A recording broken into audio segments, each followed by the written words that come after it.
अब accommodated depreciation को treat करने के दो तरीके आ जाते हैं। जो मेरा फेवर्ड तरीका है वो यही है कि आप अकोमोडेटेड डेप्रिसिएशन को डी रिकॉग्नाइज करो, एसेट को अपनी कीमत पे लेके आओ, नई रीवैल्यूड अमाउंट पे रिकॉर्ड करो और जो भी सरप्लस है उसे अपनी बुक्स में रिकॉर्ड कर दो।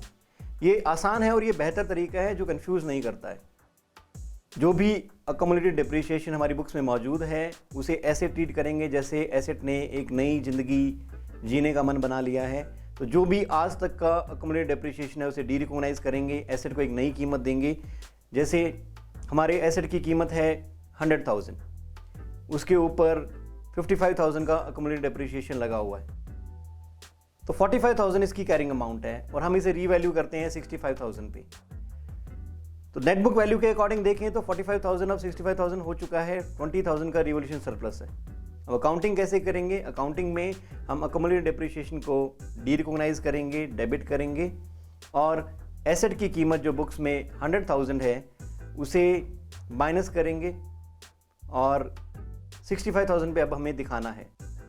इसका तरीका ये भी हो सकता है कि पहले आप अपने एसेट को कम कीमत पे लेके आए अकोमोडेटेड डेप्रिसिएशन को डी रिकॉग्नाइज करके, तो 100,000 के एसेट को अगर हम अकोमोडेटेड डेप्रिसिएशन को डी रिकॉग्नाइज करेंगे तो ये एसेट हो जाएगा 45,000 का। अब इसे रीवैल्यू करेंगे 20,000 से, तो एसेट अकाउंट को डेबिट करेंगे 20,000 से, जो डिफरेंस है वो रिवोल्यूशन सरप्लस में चला जाएगा। ये जर्नल एंट्री आप डायरेक्ट भी कर सकते हैं। दो जर्नल एंट्रीज करने की बजाय आप डायरेक्ट ये भी कर सकते हैं कि मुझे अब एसेट की कीमत को जो हिस्टोरिकल कॉस्ट पे 100,000 था उसे अब 65,000 दिखाना है।